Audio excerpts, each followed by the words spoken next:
షాద్ నగర్ వైపు ఉన్న మన స్వర్గసీమ వెంచర్లో ప్లాట్లు కొన్న వాళ్ళంతా సంతోషంగా ఉన్నారు. ఒక్కసారి విజిట్ చేయండి. Hi, welcome to iDream. ఈరోజు మన గెస్ట్ కౌశల్ మంద. ఇంత సింపుల్గా ఎందుకు చెప్పానంటే ఈయనకు అసలు పరిచయం అవసరం లేదు. సార్ నమస్తే. నమస్తే. ఎందుకంటే ఒక వ్యక్తిని పరిచయం చేయడానికి ఆ వ్యక్తి చేసిన కష్టం, ఆ వ్యక్తి చేసిన జర్నీ ఇవి సరిపోతాయి. సో నా దృష్టిలో మీరు అవన్నీ ఇప్పటికే చాలా చేసేసారు. సో అందుకే మీకు నేను ఎలాంటి మాటలు ఇంట్రడక్షన్గా ఇవ్వలేదు. సో డైరెక్ట్గా మీతో ఇంటర్వ్యూలోకి స్టార్ట్ చేసేస్తున్నాను. ఓకే సార్, ఇంటర్వ్యూలోకి వెళ్ళే ముందు నాకు ఒక చిన్న రిక్వెస్ట్. కౌశల్ అంటే చాలా జాగ్రత్తగా మాట్లాడే వ్యక్తి, ఎవరి దగ్గర ఎంత మాట్లాడాలో ఎలా మాట్లాడాలో తెలిసిన వ్యక్తి. సో ఆయన్ని ప్యాంపర్ చేయడం కానీ, ఆయన దగ్గర నుంచి ఒక అనవసరంగా ఒక మాట రాబట్టడం కానీ చాలా కష్టం, అది నాకు తెలుసు. బట్ నాకు ఆ కౌశల్ వద్దు. నాకు కావాల్సిన కౌశల్ ఎవరంటే 3 తరాలుగా ఈ సినీ ఇండస్ట్రీలో నిలదొక్కోవడానికి కౌశల్ వాళ్ళ తాత నాటకాలు వేసిన ఒక వ్యక్తి, కష్టపడిన వ్యక్తి, ఒక ఉద్యోగిగా ఉంటూ థియేటర్ ఆర్ట్స్ చేస్తూ ఇండస్ట్రీలో తను ప్రూవ్ చేసుకోవాలని చెప్పి కష్టపడ్డ కౌశల్ వాళ్ళ తండ్రి. ఇప్పుడు కౌశల్ ఇంత జర్నీ చేసిన ఒక కుటుంబం నుంచి సినిమా ఇండస్ట్రీ మీద ప్రేమ ఉన్న ఒక వ్యక్తి ఇక్కడ కష్ట నష్టాల గురించి, ఇక్కడ బాధల గురించి, ఇక్కడ సుఖాల గురించి ఒక మనస్ఫూర్తిగా మాట్లాడే కౌశల్ కావాలి నాకు. సో నాకు ప్రామిస్ చేస్తారా? 100%. మీరు first time I meeting you Raju. యూజువల్గా కొంచెం పొజిషన్లో ఉన్న సెలబ్రిటీస్ ఎవరన్నా వాళ్ళని ఇంటర్వ్యూ చేస్తున్న యాంకర్స్ని, వాళ్ళ స్టేటస్ని, వాళ్ళ పేరుని చూసి వస్తారు. సార్ బట్ నేను అదేం చూడలేదు యాక్చువల్గా ఇక్కడికి వచ్చినప్పుడు. అవును సార్. జస్ట్ మీరు నాతో ఒక్కసారి ఫోన్ చేసి ఒక 4-5 టైమ్స్ నుంచి మీ ఐడ్రీమ్ వాళ్ళు చేస్తున్నారు. సో యాక్చువల్గా ఇప్పుడున్న పొజిషన్లో ఇంటర్వ్యూ దేనికి వాళ్ళు నాకు అర్థం కాలేదు బేసిక్గా. బట్ ఎప్పుడైతే మీ వాళ్ళు అన్నిసార్లు ఫోన్ చేస్తుంటే ఐడ్రీమ్ మీద ఉన్న నమ్మకంతో, ఐడ్రీమ్ మీద ఉన్న అభిమానంతో మీరు మాట్లాడిన తర్వాత మీకు సబ్జెక్ట్ ఉంది అండ్ మీరు ఎంతోమంది యాంకర్స్కి బిహైండ్ పర్సన్ అని తెలిసి మీ ఇంటర్వ్యూకి రావడం జరిగింది. యాక్చువల్గా ఖచ్చితంగా 100% దాన్ని నిలబెట్టుకుంటాం సార్. సార్, మామూలుగా మనం కన్నప్ప విషయం మాట్లాడుకున్నాం, మీ జర్నీ గురించి మాట్లాడుకున్నాం. ఇవన్నీ వెళ్ళే ముందు ఒక మనిషిని సాటి మనిషి జడ్జ్ చేయడం అనేది అతిపెద్ద కష్టం.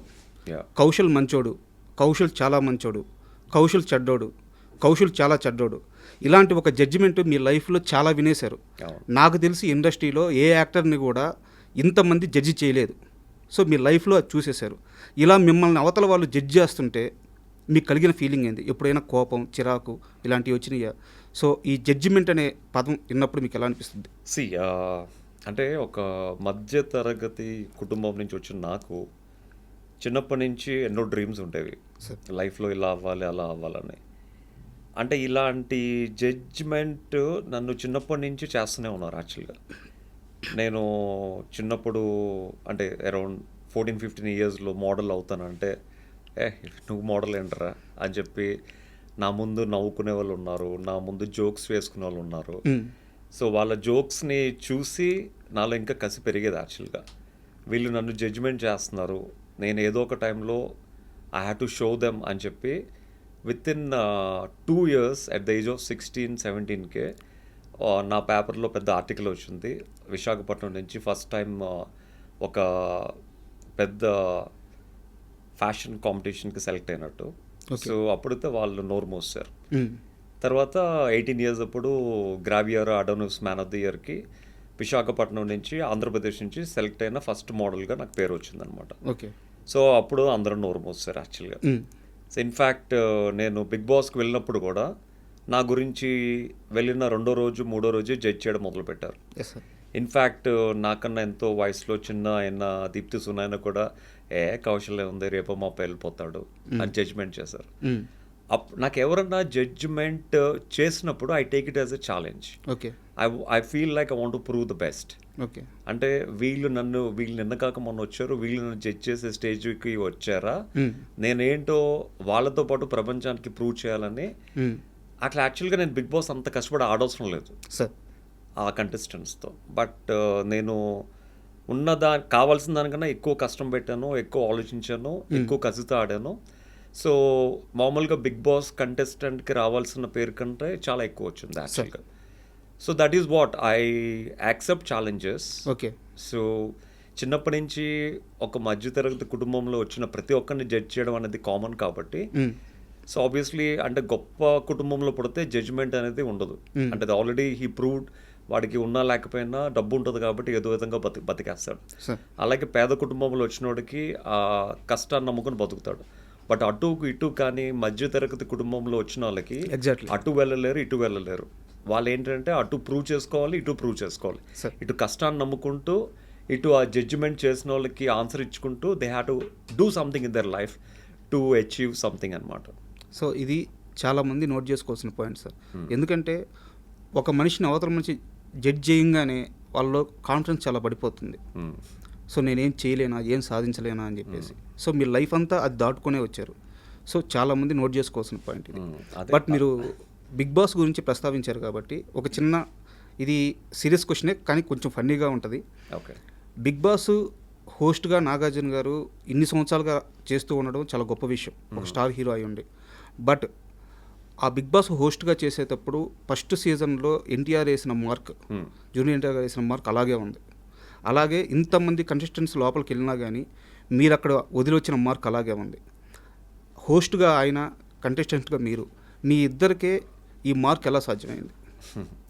అంటే దేనికన్నా ఆ మార్క్ అనేది చాలా ఇంపార్టెంట్ యాక్చువల్గా. ఇప్పుడు ఒక సినిమా చూస్తున్నప్పుడు మొదటి 5 నిమిషాల్లో సినిమా జడ్జ్ చేసే రోజులు వచ్చేసాయి సార్. ఫస్ట్ 5 మినిట్స్ చూసి సినిమా బాగుంటుందా బాగోదా తెలిసిపోతుంది. అలాగే ఏదైనా షో చేస్తున్నప్పుడు ఫస్ట్ వేసిన మార్క్ బట్టే ఆ షో మొత్తం జీవితం అంతా డిపెండ్ అయి ఉంటుంది. ఇప్పుడు ఎన్టీఆర్ గారు అంత స్ట్రాంగ్గా ఆ పర్సనాలిటీ, అంత ఫెమిలియర్ పర్సనాలిటీ, అంత నిర్మోహమాటంగా హోస్ట్ చేయగలిగారు కాబట్టి అది పిల్లర్ అనేది చాలా స్ట్రాంగ్గా పడింది. ఒక్కసారి పిల్లర్ పడిన తర్వాత ఆబ్వియస్లీ దాని తర్వాత ఎంతమంది తర్వాత చేసినా కూడా ఆ పిల్లర్ స్ట్రాంగ్గా ఉంది కాబట్టి అది కొన్ని సంవత్సరాల వరకు నిలబడిపోతుంది. ఇప్పుడు ఎన్టీఆర్ గారు వేసిన పిల్లర్ బిగ్ బాస్ ఇప్పటికీ చాలా స్ట్రాంగ్గా ఉంది తెలుగులో. అదే కొంచెం యావరేజ్ హీరో ఎవరైనా చేస్తుంటే ఆ పిల్లర్ మళ్ళీ అంత స్ట్రాంగ్ ఉండేది కాదు. అండ్ ఫస్ట్ చాలా మందికి బిగ్ బాస్ ఏంటో తెలియదు యాక్చువల్గా. అంటే అదే ఆట ఎలా ఉంటుంది, ఆ గేమ్ ఎలా ఉంటుంది అని తెలియని టైంలో సీజన్ 1 రిలీజ్ అయింది. అసలు యాక్చువల్గా సీజన్ 1లో నేను వన్ ఆఫ్ ది పార్టిసిపెంట్ యాక్చువల్గా. యాక్చువల్గా ఆదర్శ్ బదులు నేను వెళ్ళాలి యాక్చువల్ లోపలికి.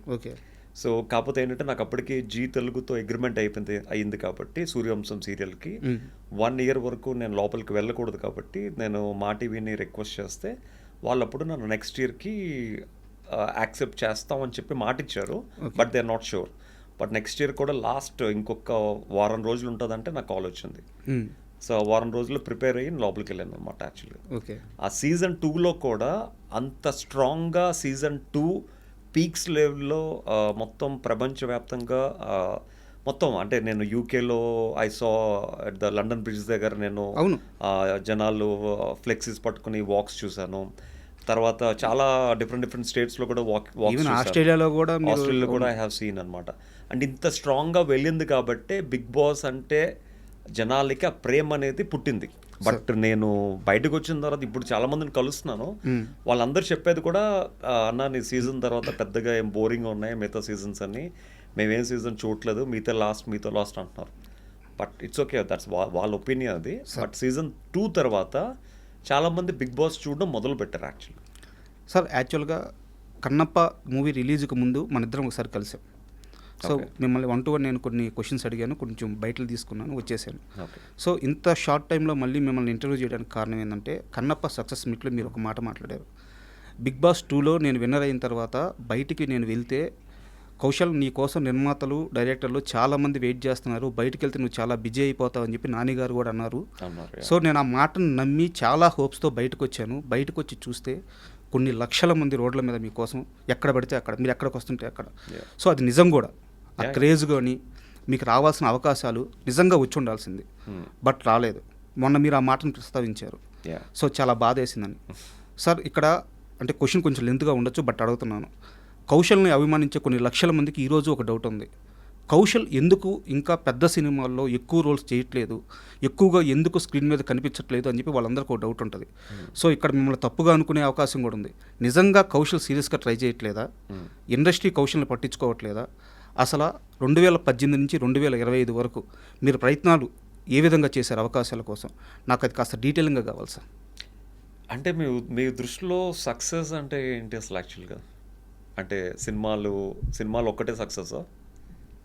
లేదు, ఎక్కడైనా బిజీగా ఉండడం, లైఫ్ ముందుకెళ్ళడం, ఒక పనిలో మనం సక్సెస్ అవ్వడం, సో మనం అనుకున్నది సాధించడం సక్సెస్. చాలామంది దృష్టిలో అంటే యాజ్ అన్ యాక్టర్ డెఫినెట్గా బయటకు వచ్చిన తర్వాత 10 సినిమాలు చేయాలనుకోవడంలో తప్పు లేదు. Sir but as a person I'm succeed after the big boss actually. అంటే బిగ్ బాస్కి ముందు నేను నిజంగా మేబీ 100కి ఒక 20-30 మందికి తెలిసి ఉంటుంది. సార్ బట్ బిగ్ బాస్ నుంచి బయటకు వచ్చిన తర్వాత 100కి 90 మందికి తెలుసు నేను. అవును సో ఆ 90 మందికి తెలియడమే ఒక పెద్ద సక్సెస్ యాక్చువల్గా. సార్.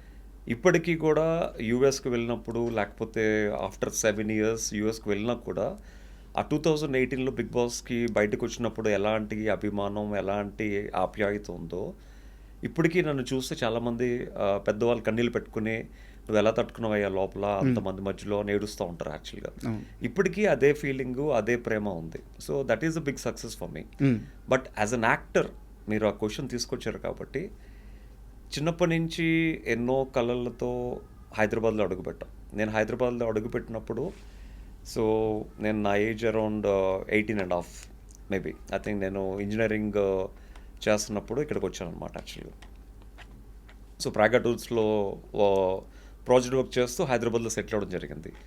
సో హైదరాబాద్లో నేను వచ్చినప్పుడు 50 రూపీస్తో అడుగు పెట్టాను యాక్చువల్గా.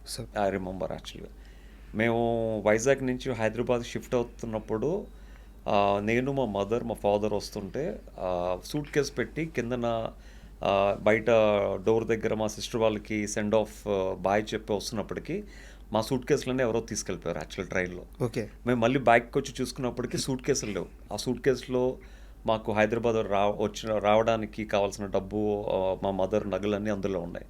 ఎప్పుడైతే సూట్ కేసులు 3 సూట్ కేసులు మాయమైపోయాయి వచ్చినప్పటికీ, వాళ్ళకి బాయ్ చెప్పి వచ్చినప్పటికీ సూట్ కేసులు లేవు. మేము రన్నింగ్ ట్రైన్ నుంచి 3 దూకాల్సి వచ్చిందనమాట. అంటే ఏమీ లేకుండా హైదరాబాద్లో ఏం చేస్తామని చెప్పి రన్నింగ్ ట్రైన్లోంచి మా మదరు, మా ఫాదరు, నేను 3 దూకేసి మళ్ళీ పోలీస్ కంప్లైంట్ ఇచ్చి చాలా రోజులు వెయిట్ చేస్తాం. బట్ సూట్ కేసులు దొరకలేదు. ఓకే. దాంతో మేము హైదరాబాద్ వెళ్ళడానికి దాచుకున్న డబ్బు, మా మదర్కి ఉన్న కొంచెం కొద్దిపాటి నగలు అన్నీ పోయాయి అన్నమాట. తర్వాత ఇంకా పోలీసుల చుట్టూ తిరిగి ఆ డబ్బులు రాకపోయేసరికి మళ్ళీ మా మదర్కి పాపం మా పిన్నిలందరూ వీళ్ళు వాళ్ళు సారీస్ ఇస్తే అవన్నీ మళ్ళీ ఒక 2 సూట్ కేసులు అవుతే మళ్ళీ అవి పట్టుకుని దే వెంట అనమాట హైదరాబాద్కి రావడం. వాళ్ళు హైదరాబాద్లో వెళ్ళిపోయారు అనమాట ట్రైన్ ఎక్కి. నేను వైజాగ్లో ఉన్న మా హౌస్ అంతా ఖాళీ చేసి ఒక లారీలో నేను మా కజిన్ వస్తుంటే అన్నవరం దగ్గర పెద్ద యాక్సిడెంట్. మొత్తం ఆ లారీ మొత్తం స్మాష్, మొత్తం సగం పాట ఎగిరిపోయింది. లోపల మా సామాన్లన్నీ రోడ్డు మీద చిందరవందరగా పడిపోయాయి. ఇంకా సామాన్లు తీసుకుని కూడా ప్రయోజనం లేక ఆ సామాన్లన్నీ అలాగే వదిలేసి మేము ఒక 2 days తర్వాత హైదరాబాద్ రావడం జరిగింది. అలాంటి పరిస్థితుల్లో హైదరాబాద్లో 50 రూపీస్తో అడుగుపెట్టాను యాక్చువల్గా. సార్ సో అప్పుడు మేము బిఎస్ మక్తా సోమాజిగూడ దగ్గర ఒక 600 రూపీస్ రైల్వే ట్రాక్ పక్కన ఒక స్లమ్లో అద్దెకి ఉండేవాళ్ళం యాక్చువల్గా. That is how I started my life in Hyderabad actually. కాకపోతే అక్కడి నుంచి కొంచెం దూరం వెళ్తే ఒక ఎస్టీడీ బూత్ ఉండేది. రోజు కాయిన్స్ వేసుకుని అక్కడున్న కొంతమంది కొరియోగ్రాఫర్స్కి, కోఆర్డినేటర్స్కి, యాడ్ ఫిల్మ్ డైరెక్టర్స్కి ఫోన్ చేస్తే ఎవరో ఒకరు ఏదో ఒక 3 రోజులకి ఒక పేజర్ ఉండేది అనమాట. ఆ అప్పట్లో పేజర్కి మెసేజ్లు వస్తుంటే నేను వెళ్ళి ఫోన్ చేసేవాడిని. సో యాజ్ అ మోడల్గా కాకపోయినా ఒక ఫ్యాషన్ షో అవుతుంటే ఒక 10 సీక్వెన్స్లు అవుతే నాకు ఒక సీక్వెన్స్ ఛాన్స్ ఇచ్చేవారు. ఓకే. సో ఆ సీక్వెన్స్ ఛాన్స్ ఇచ్చినందుకు 500 1000 రూపీస్ ఇచ్చేవారు అనమాట. సో కాకపోతే నేను తెలివిగా ఏం చేశానంటే ఎవరిని నమ్ముకుని హైదరాబాద్ వచ్చానో, అంటే కొంతమంది మోడల్స్ నాకు వైజాగ్ ఫ్యాషన్ షోస్లో పరిచయం అనమాట. కాకపోతే నేను కష్టపడి వితిన్ 6 months నేను నా ఫ్రెండ్స్, హైదరాబాద్లో ఉన్న ఫ్రెండ్స్ అందరికీ నేను వర్క్ ఇవ్వడం మొదలుపెట్టాను actually. That is a big success for me. So అంటే సార్ మీరు అంటే నాకు మీరు చెప్తుంటే పవన్ కళ్యాణ్ గారి సినిమాలో డైలాగ్ ఉంటుంది సార్, అతని జీవితంలో ప్లేట్ మీల్స్ ఈజీగా దొరకలేదు, ఇంకా అమ్మాయి లవ్ ఎక్కడ దొరుకుద్ది అని చెప్పేసి. సో మీరు పడ్డ కష్టం మామూలు కష్టం కాదు. సో నేను క్వశ్చన్ అడడానికి కూడా కారణం ఏంటంటే, సో ఈ జర్నీ అంతా చేసి వచ్చారు, ఒక ప్లాట్ఫామ్ మీద ఆల్రెడీ సక్సెస్ అయ్యారు. సో మీరు మోడలింగ్లో మీరు ఏ స్థాయిలో ఉన్నారో 220 పైగా యాడ్ షూట్స్ చేశారు. ఒక 4 బ్యాచ్లో 5 బ్యాచ్లో మీకు ఇన్స్టిట్యూట్లో మోడలింగ్ ట్రైన్ అవుతున్నారు ఇప్పుడు yeah, ప్రజెంట్ కూడా. సో సంవత్సరంలో సమ్మర్ అంతా నాకు తెలిసి యూఎస్లోనో వేరే యూఎస్ఏనా సార్? సో అక్కడే బిజీగా ఉంటారు. సో మీరు లైఫ్లో ఒక పార్ట్లో చాలా సక్సెస్ అండ్ ఒక మంచి లగ్జరీ లైఫ్ కూడా లీడ్ చేస్తున్నారు. సో నేను అడిగేది ఏంటంటే ఒక యాక్టర్గా కూడా ప్రూవ్ చేసుకోవాలని చెప్పి మీకు కోరిక ఉన్నప్పుడు మీరు దానికి అర్హుడు. మీరు వెళ్ళి చాలామందిని కలిశారు. అక్కడ కలిసినప్పుడు మీకు ఎలాంటి పరిస్థితులు ఎదురైనాయి? బిగ్ బాస్ నుంచి బయటకు వచ్చిన తర్వాత నాని గారు బయటకు వెళ్ళి కౌశల్ నీకు చాలా మంది వెయిట్ చేస్తున్నారు అన్నారు. నేను అప్పుడు అదే చెప్పాను నాని గారు కూడా, మీరు నాకు ట్రోఫీ ఇచ్చారు, ఈ ట్రోఫీతో నాకు బయట పెద్ద ఉపయోగం ఉండదండి, కాకపోతే మీరు చేసే ప్రతి సినిమాల్లో నాకు ఒక మంచి క్యారెక్టర్ ఇవ్వండి, that is a big success for me అంటే, లేదు లేదు నువ్వు బయటికి వెళ్ళు చాలా మంది వెయిట్ చేస్తున్నారు, నీకు తెలుస్తుంది అన్నారు. నేను బయటికి వెళ్తే నా లైఫ్ మారిపోద్ది, ఇంకా లైఫ్ అంతా సెటిల్ అయిపోద్ది, ఇంకా జీవితంలో ఇంకా కష్టం అనేది ఉండదు, నేను నమ్ముకుని వచ్చిన ఇండస్ట్రీలోనే చాలా స్ట్రాంగ్గా సెటిల్ అయిపోవచ్చు అన్న నమ్మకంతో బయటకు వచ్చాను. సో బయటకు వచ్చిన తర్వాత అంటే ఆబ్వియస్లీ ఫ్యాన్స్ జనాలు మనల్ని ఇన్ని 100 రోజులు ఫాలో అయిన అభిమానులు అందరూ రోజు కలుస్తూ ఉండేవారు. యాజ్ ఎ గ్రాటిట్యూడ్ నేను కూడా చాలా పేషెన్సీతో వాళ్ళతో ఫోటోలతో ఇవ్వడం లేకపోతే వాళ్ళతో మాట్లాడడం చేసేవాడిని. బట్ నాకు ఇండస్ట్రీ నుంచి పెద్దగా ఏం కాల్స్ రాలేదు యాక్చువల్గా. ఓకే. సో నేను కూడా బయటకు వచ్చిన తర్వాత పర్సనల్గా పూరి జగన్నాథ్ గారిని, సుకుమార్ గారిని, అనిల్ రాయపూడి గారిని ప్రతి ఒక్కరిని కలవడం జరిగింది. ప్రతి ఒక్కరికి నేనంటే ఇష్టం, నేను కష్టపడి వచ్చానని తెలుసు అందరికీ. ఇండస్ట్రీకి ఒకప్పుడు మోడల్స్ లేనప్పుడు నేను మోడల్స్ని ఇంట్రడ్యూస్ చేశానని అందరికీ తెలుసు. ఈవెన్ ఇన్ఫ్యాక్ట్ పూరి జగన్నాథ్ గారి ఫస్ట్ ఫిల్మ్ బద్రికి మొత్తం కాస్టింగ్ కూడా నేనే చేశాను. బట్ ఏంటంటే ఐ థింక్ కౌశల్ నీకు మంచి క్యారెక్టర్ ఇవ్వాలి, అలాంటి క్యారెక్టర్ ఇస్తే మీ ఫ్యాన్స్ ఉందని మమ్మల్ని వేసుకుంటారు, మంచి క్యారెక్టర్ ఇవ్వాలి, బట్ ఆ క్యారెక్టర్ పడితే డెఫినెట్గా వి విల్ టెల్ యూ అనేవారు కానీ, బట్ నాకు ఎప్పుడు మళ్ళీ ఫోన్ వచ్చేది కాదు. అంటే ఒక డైరెక్టర్ని మనం 1-2 సార్లు కన్నా అంతకన్నా ఎక్కువ సార్లు మనం అడగలం. అప్పటికీ కూడా అంటే బిగ్ బాస్ విన్ అయిన యాజ్ అ విన్నర్గా యూజువల్గా ఒక కంటెస్టెంట్కి కొంచెం యాటిట్యూడ్ కూడా పెరుగుతుంది. ఈవెన్ ఆ యాటిట్యూడ్ని అన్ని పక్కన పెట్టి పర్సనల్గా చాలామంది దగ్గరికి వెళ్ళి ఐ ఆస్క్ దెమ్, అంటే at the age of 4 years నుంచి ఐమ్ యాక్టింగ్ థియేటర్, సో ఎలాంటి రోల్ ఇచ్చినా ఐ కెన్ డూ జస్టిస్ అండి.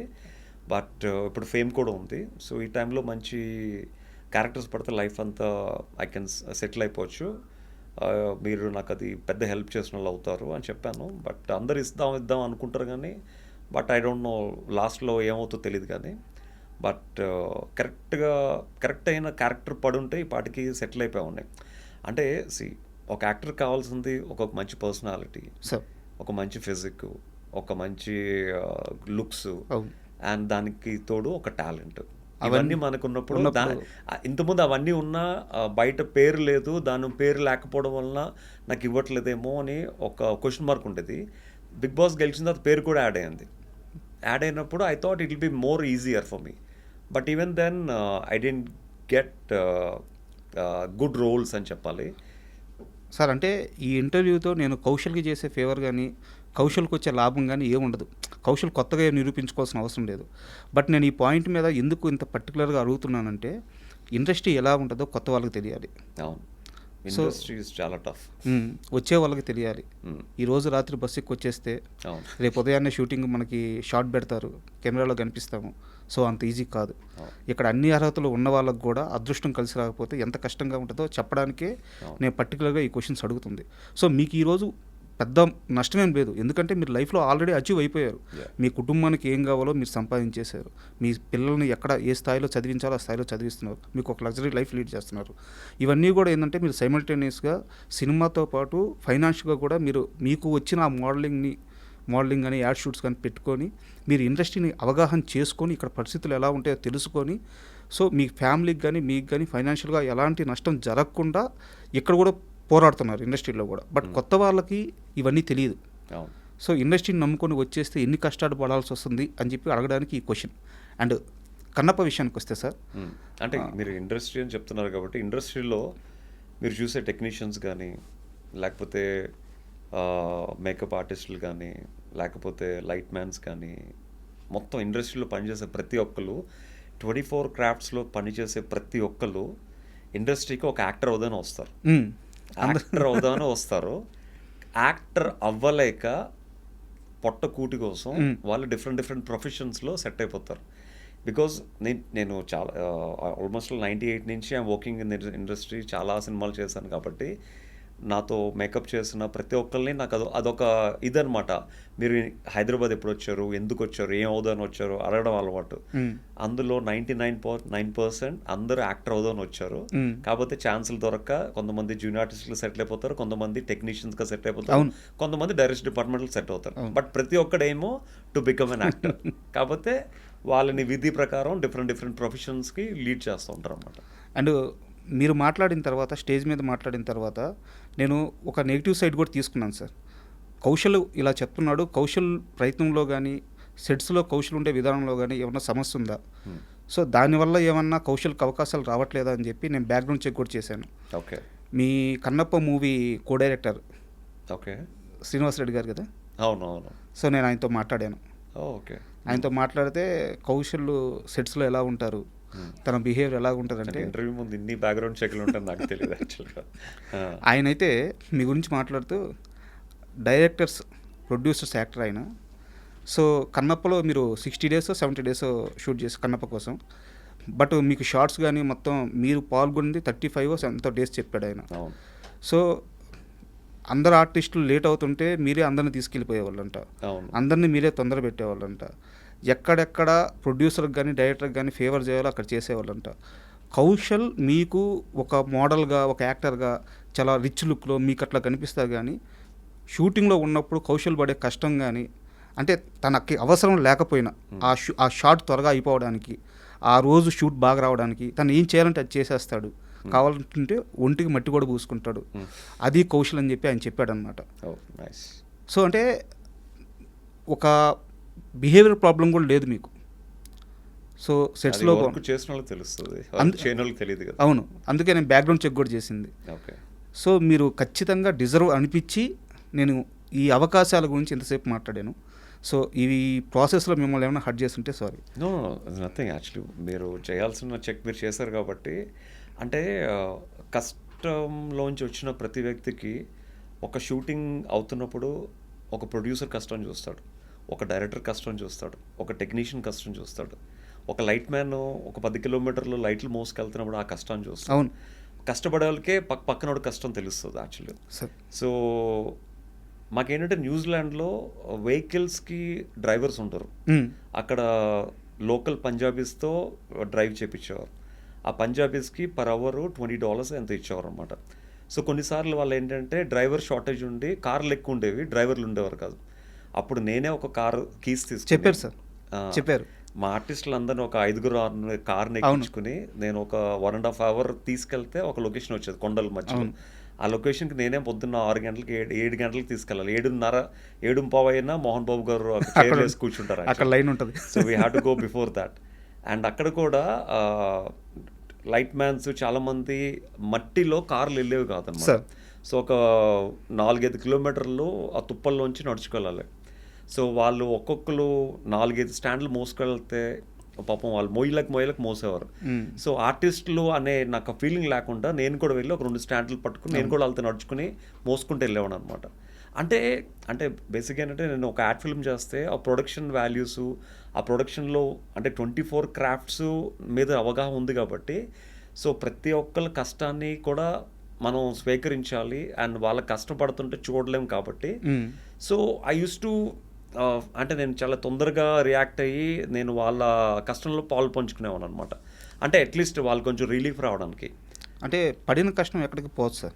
అదే ఈరోజు ఏదో ఒక రూపంలో 10 మందికి అయితే మీరు చేసిన సాయం కానీ, మంచి కానీ, మీ బిహేవియర్ కానీ ఈరోజు తెలుస్తుంది కదా. సో ఆ పడిన కష్టం కానీ, మనలో ఉండే మంచితనం కానీ ఎక్కడికి పోదు. అండ్ నాది ఒక చాలా సీరియస్ క్వశ్చన్ ఉంది సార్. చాలా సీరియస్ క్వశ్చన్, ఇండస్ట్రీలో చాలామందికి తెలియాల్సిన క్వశ్చన్. మోహన్ బాబు గారు సార్, నాకు తెలిసి మొత్తం మన ఎంటైర్ ఇండియాలో ఈ రోజుకి కూడా బెస్ట్ టాప్ 5 తీసుకుంటే యాక్టర్స్లో, యాక్టింగ్ చేయగల కెపాసిటీ ఉన్న వాళ్ళు ఖచ్చితంగా మోహన్ బాబు గారు ఉంటారు. అంత గొప్ప నటుడు ఆయన. సో అంటే ఏంది, ఒక మీడియాని రిప్రజెంట్ చేస్తా ఒక వ్యక్తి గురించి ఒక స్టాండ్ తీసుకొని ఇలా స్టేట్మెంట్ ఇస్తున్నారు అంటే ఎస్ నేను స్టాండ్ తీసుకుంటాను ఆయన విషయంలో. ఆయన అంత గొప్ప నటుడు. బట్ ఆయన మీద ఏంటంటే చాలా స్ట్రిక్ట్, కోపం, అన్నిటికీ అరుస్తారు, కొడతారు. సో వాళ్ళ నిర్మాణ సంస్థలో పనిచేయడం చాలా కష్టం. ఇలాంటి మాటలు చాలా బయటకు వచ్చేసినాయి, అనవసరంగా వచ్చేసినాయి. మీకు ఆ మూవీ షూటింగ్ టైంలో అంటే మీకు మీన్స్ ఆర్టిస్టులందరికీ ఎవరెవరికి ఏ వంటలు కావాలి, ఏం తింటారు అడిగి తెలుసుకొని ఆయనే దగ్గర ఉండి వండించి మీకు పెట్టారని తెలిసింది. సో అలాంటి ఓ వ్యక్తి మీద ఇలాంటి ఓ నెగిటివ్ ఎందుకు వచ్చింది సార్?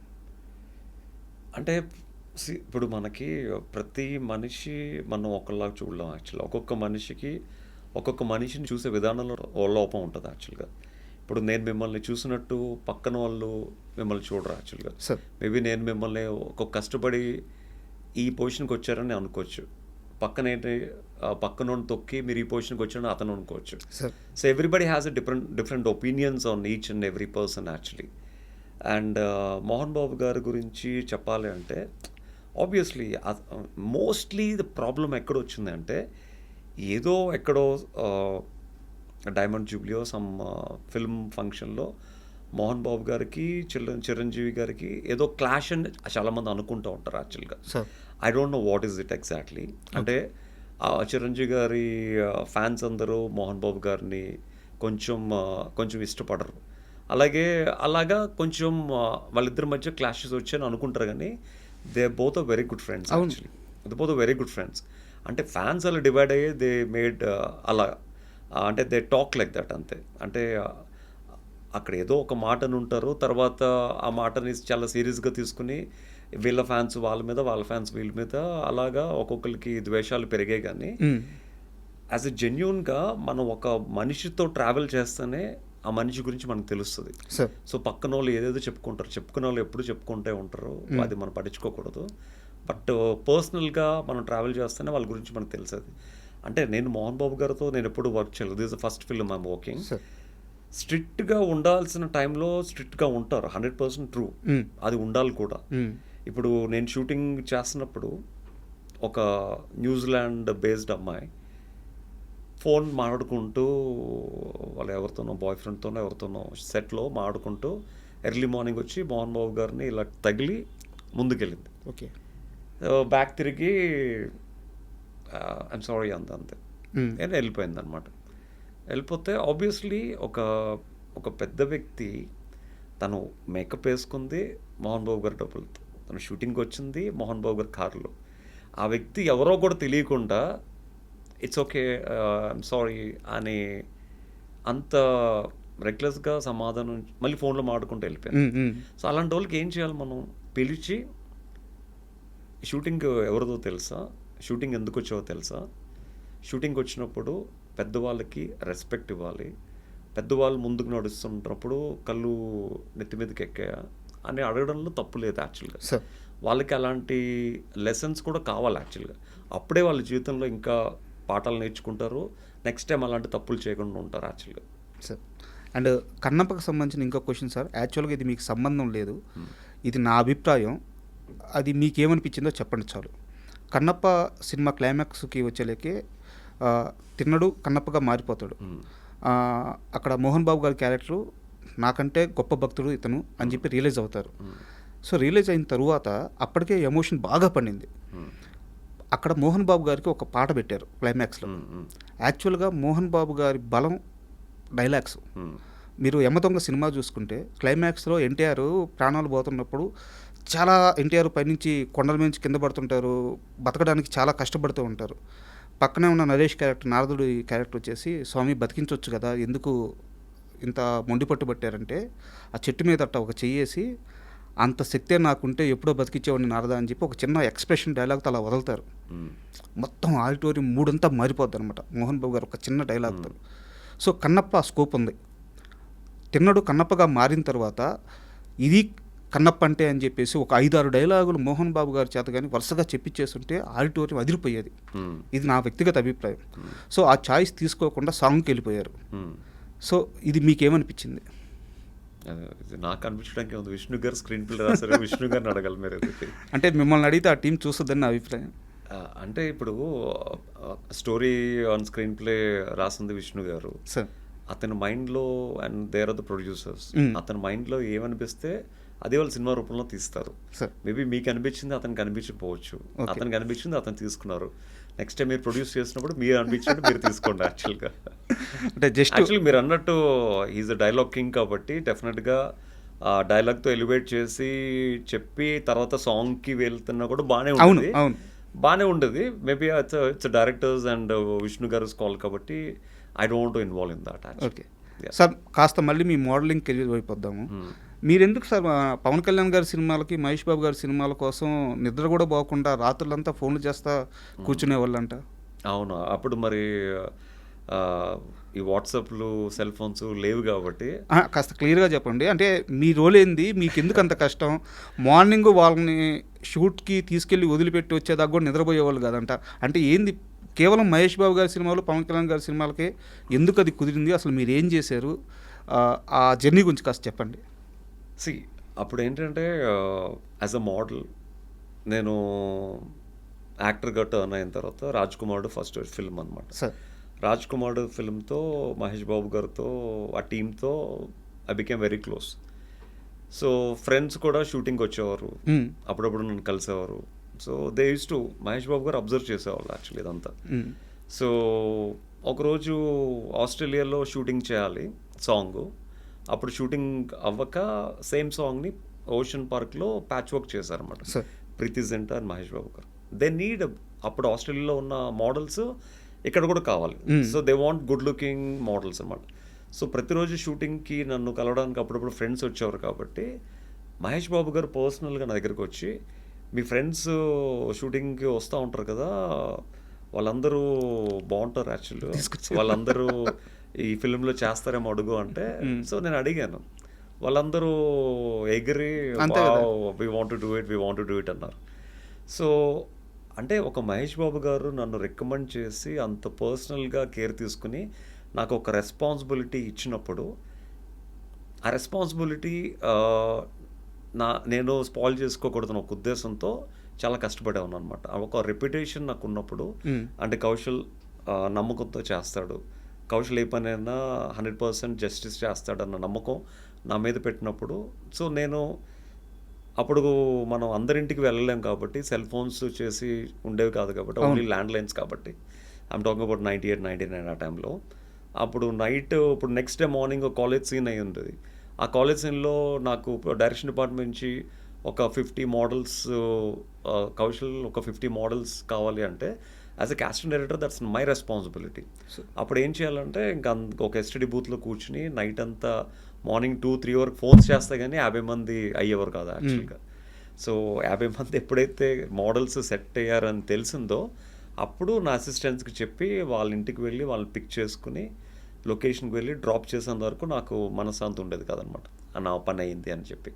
అలాగే ప్రతిరోజు ఉండేది యాక్చువల్గా. సో యువరాజుకి అయితే మొత్తం షూటింగ్ అంతా Ramoji film city. Okay, Hyderabad నుంచి రోజుకి 50-60 మంది మోడల్స్ మార్నింగ్ 6 o'clockకి బస్సులో కూర్చుంటే ఆ బస్సు అక్కడికి 8 o'clock రీచ్ అయ్యేదన్నమాట. సో అలాగా ఆల్మోస్ట్ లైక్ 1-2 months కష్టపడేవాళ్ళు అనమాట. అప్పుడు ఫస్ట్ మోడలింగ్ ఏజెన్సీ హైదరాబాద్లో ఉండేదన్నమాట. అప్పుడు ఆల్మోస్ట్ లైక్ ఈచ్ మోడల్కి మా ఏజెన్సీ నుంచి ఒక 30,000-40,000 మినిమం పర్ మంత్ శాలరీ ఇచ్చేవాళ్ళం ఆ టైంలోనే. అంటే అప్పుడు చూడండి ఎంత వర్క్ ఇప్పించామన్నా నేను. సో పవన్ కళ్యాణ్ గారు కూడా బద్రీ సినిమాకి పూరి గారు పవన్ గారికి పరిచయం చేస్తే, పవన్ గారు బద్రీ సినిమాలో యాడ్ ఏజెన్సీలో ఉండే మోడల్స్ అందరినీ కూడా పవన్ కళ్యాణ్ గారు స్వయంగా సెలెక్ట్ చేసుకున్నారు ప్రొఫైల్స్ చూసి. సో ఆబ్వియస్లీ వాళ్ళంతా రెస్పాన్సిబిలిటీ తీసుకుని నాకు ఒక రెస్పాన్సిబిలిటీ అప్ చెప్పినప్పుడు ఆబ్వియస్లీ కష్టం పడితే కానీ ఆ రెస్పాన్సిబిలిటీకి మనం జస్టిస్ చేయలేం.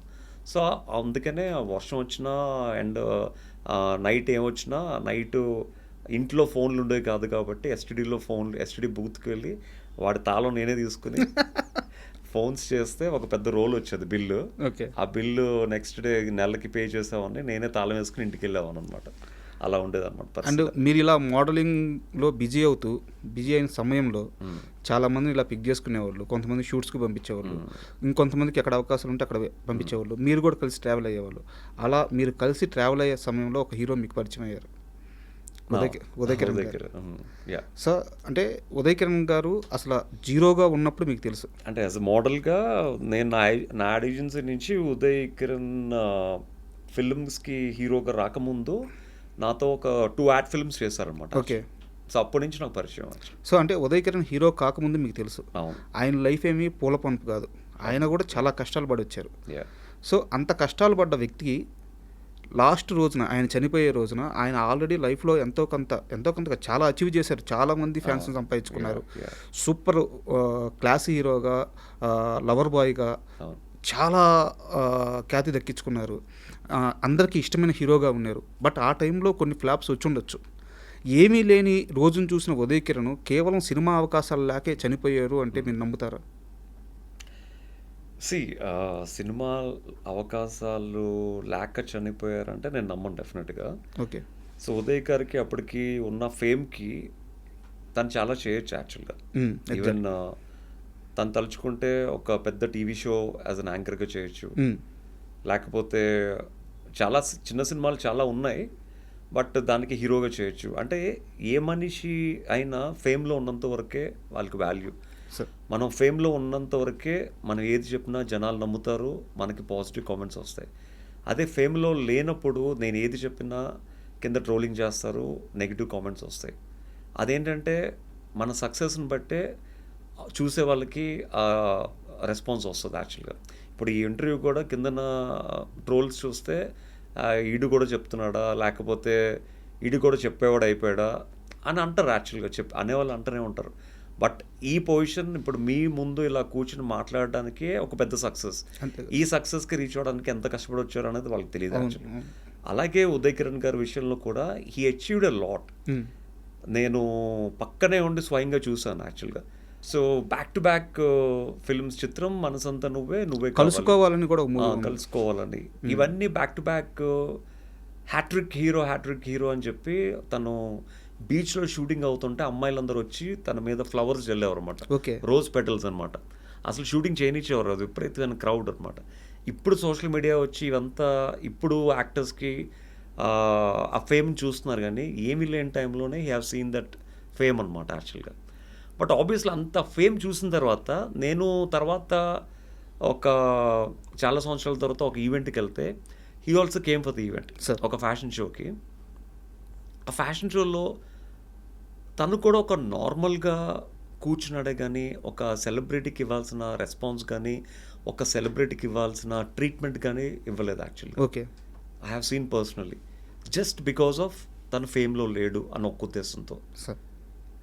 సో ఒక మనిషికి ఒక నడుస్తున్నప్పుడు రోజ్ పెటల్స్ జల్లి ప్రతి అడుగులోని పూలతో నడిపించే ఒక ఫ్యాన్స్ ఉన్న టైంలో సినిమాలు 2-3 సినిమాలు ఫ్లాప్ అయ్యేసరికి అసలు ఒక ఈవెంట్కి వచ్చినప్పుడు కూడా పట్టించుకోకపోతే ఆబ్వియస్లీ ప్రతి మనిషికి ఒక బాధ ఉంటుంది యాక్చువల్గా, కష్టం సార్ తీసుకోవడం. పక్కనే నిన్న కాక మొన్న వచ్చిన హీరోస్కి సెల్ఫీలు తీసుకుని అంత ఎస్టాబ్లిష్ అయిన ఉదయ్ గారితో సెల్ఫీలు తీసుకోపోతే ఆబ్వియస్లీ తను పక్కనే తీసుకుంటున్నప్పుడు తనకు బాధ కలుగుతుంది యాక్చువల్గా. సో ఆ బాధని చూశాను, ఆ హ్యాపీనెస్ని చూశాను యాక్చువల్గా. నేను ఎప్పుడైతే తను చనిపోయారన్న వార్త విన్నానో నాకు చాలా ఐ వాజ్ లైక్ షాక్డ్ అనమాట. వెంటనే నేను నిమ్స్ హాస్పిటల్కి వెళ్తే ఎవరిని అలౌ చేయట్లేదు అసలు. ఉదయ్ కిరణ్ని చూడడానికి ఎలాంటి స్టార్స్ రాలేదు. ఆ ఫ్యామిలీలో కూడా వాళ్ళ సిస్టర్ వాళ్ళ హస్బెండ్ ఒక అతను ఉన్నాడనమాట, ఇంకెవరు లేరు అక్కడ. మేబీ ఆ కుటుంబంతో వాళ్ళ పేరెంట్స్తో వాళ్ళ ఫాదర్తో తనకేవో గొడవలు ఏవో అవుతున్నాయి అనుకుంటా, ఎవరు రాలేదు. అప్పుడు నేనే మార్చురీకి వెళ్ళి ఓపెన్ చేస్తే అప్పుడు ఉదయ్ కిరణ్ గారి బాడీని ఫస్ట్ చూసింది నేనే. అప్పటికే తన కళ్ళని దానం చేసి ప్లాస్టిక్ కళ్ళు పెట్టారు యాక్చువల్గా. సో తర్వాత నేను మళ్ళీ నిమ్స్ వాళ్ళతో డాక్టర్స్తో మాట్లాడి ఆ బాడీని ఇంటికి తీసుకువెళ్ళి తర్వాత అక్కడ నెక్స్ట్ డే మార్నింగ్ చాంబర్ దగ్గర తీసుకువెళ్ళి మొత్తం అప్పుడు ఆర్టిస్టులు అందరూ అప్పుడు వచ్చారు యాక్చువల్గా.